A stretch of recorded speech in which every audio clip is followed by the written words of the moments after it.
Hello, everyone, and welcome back to Politics Now. We're talking about modern politics in modern America. And today, we're going to be discussing why Trump is currently might be destroying Biden when it comes to the Electoral College and maybe even the popular vote. So, yeah, let's get into that. So, Trump right now, he's doing pretty well when it comes to the polling. I mean, primary, he's absolutely dominating, and general election, which, I mean, he never did well. He was up for maybe one poll in 2020. 2016, he was up for, I don't know, maybe a week, maybe 2 weeks, but it wasn't a lot. 2024, he is absolutely dominating, and he is having a total breakdown and a total fight over the general election dominance in the polls against Biden. And Biden right now, he's currently losing. Trump was up for a little bit around here, and then he had a massive streak, and then Biden kind of took him over, and now we're currently into his second massive streak, which has continued on ever since early September to mid September. And that's a pretty decent streak. And he has had a pretty decent streak throughout the entire campaign because, I mean, Biden's highest in the 2024 general election polls is his lowest in 2020. And Trump, he never got anywhere near this. He was never up by more than maybe a point in 2016. 2020, he was just never up in the polls. And now he's beating Biden on a pretty regular basis that their entire what feels like lifespans of this poll where he is up. And Biden, when he's up, he isn't even up by that much. Most of the time, he's barely up and barely beating him. At his most, he's up 2 points, which, yeah, that isn't really that good. Trump is also up 2 points at his height. And, I mean, Trump, he doesn't really need the general election polls. He showed in 2016 he doesn't need the polls to win. He doesn't even need the popular vote to win. So, him winning the general election polls and winning the popular vote, that's kind of a bonus. And since he's beating Biden in the popular vote and general election polls by a pretty decent margin, when you convert it into the electoral college and what the map would look like, it's not great for Biden. And by great, I mean it's an absolute bloodbath for Biden 2024. I mean, do I really need to say anything? I mean, he does not do that well in 2024 if these polls are correct. I mean, you have the safe red states. They're always going to go red. I mean, you're not really going to change any of these states.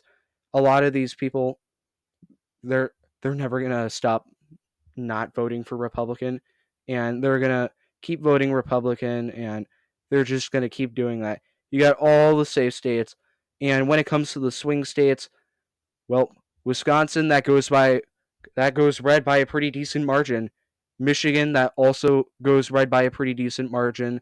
I mean, not as much as Wisconsin or say Pennsylvania or Nevada, Georgia, Arizona, but it's still a pretty decent margin if Trump wins the popular vote by almost 1 point, which that would be devastating because every single swing state would go red if that happened.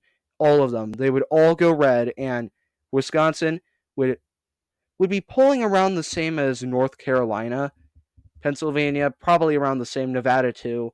Arizona and Michigan, those would kind of be more competitive. Georgia, that's a real wild card if the Atlanta suburbs keep moving to the left. Maybe Michigan margins, but if they don't, then you're going to see more Wisconsin, Pennsylvania margins. Either way, it doesn't really matter how much Biden loses in these states. He still loses them. And Trump only needs Wisconsin, Pennsylvania, and Nevada. They are the most Republican states out of all the swing states, and they're most likely than not going to go Republican unless Biden has a really good night and Trump somehow drops the ball even for the second time.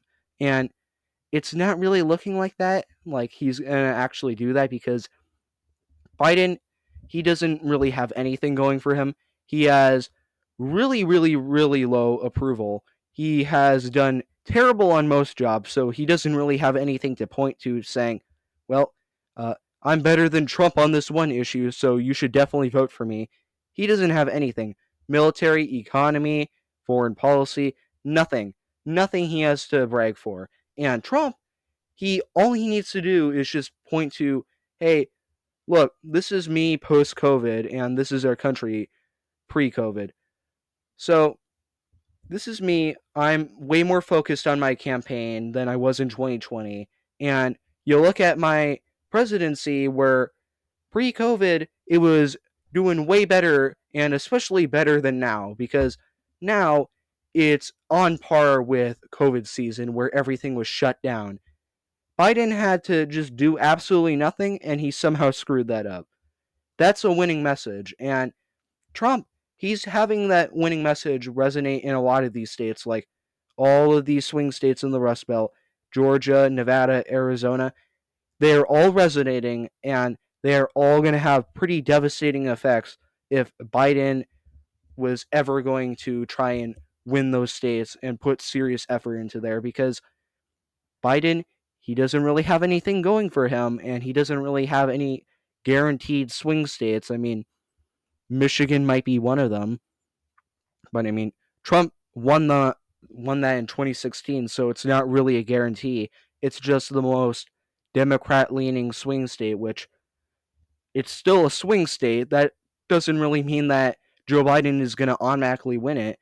I mean, Trump could probably win it by Wisconsin margins if the Republican Party there wasn't so incompetent, but I mean, if that's what you're banking on winning is Michigan, which is your most Democrat leaning state, what does that say about all the other states like Wisconsin, Pennsylvania, Georgia, Nevada, Arizona, which are a lot more Republican and a lot friendlier to Donald Trump? How are you going to win those states if you're barely passing in Michigan and you're tied there in a lot of the polls with Donald Trump, who again, never does well in the polls, and especially the general election, he never does well there, and they often underestimate him. If Trump is beating Biden by 1 point right now, and the polls have historically underestimated him, how much is he really beating Biden by? Because if they are underestimating him and having 2020 or 2016 margins of error in Trump's favor, then Trump could be not only winning the popular vote in the general election, but by winning it by a pretty decent margin. And if you have that same margin of error vote and you have it go 3 points to Trump when he's already 1 point above Biden, well, New Hampshire, that might be gone. Virginia might be gone. Maine at large might be gone. That's a landslide victory for Trump, and that would be completely devastating to Biden. Oh yeah, Nebraska second. That might also be gone if Trump has a margin of error that already benefits a poll that he's already kicking Biden's ass in. So Biden, he needs to work his ass off if he wants to get reelected, because all these states are looking like they're going to vote for Trump. And it's a pretty likely chance that Maine at large, New Hampshire, Virginia, Nebraska second, they're also looking like they might flip to the Republicans, and Trump might win a massive landslide victory if Biden doesn't A, get his approval rating higher. That is going to kill him, figuratively or literally, you choose. And also, maybe do something competent, maybe have something to brag about that Trump maybe didn't do. And also, you might need to go on the offensive and stop hiding in the basement. You could do that in 2020 because the media was just attacking Trump left and right, and it was working for a little bit. So Biden could just kind of play as the friendly old grandpa, and a lot of people didn't really know what he had actually done. So that's pretty much how he won in 2020.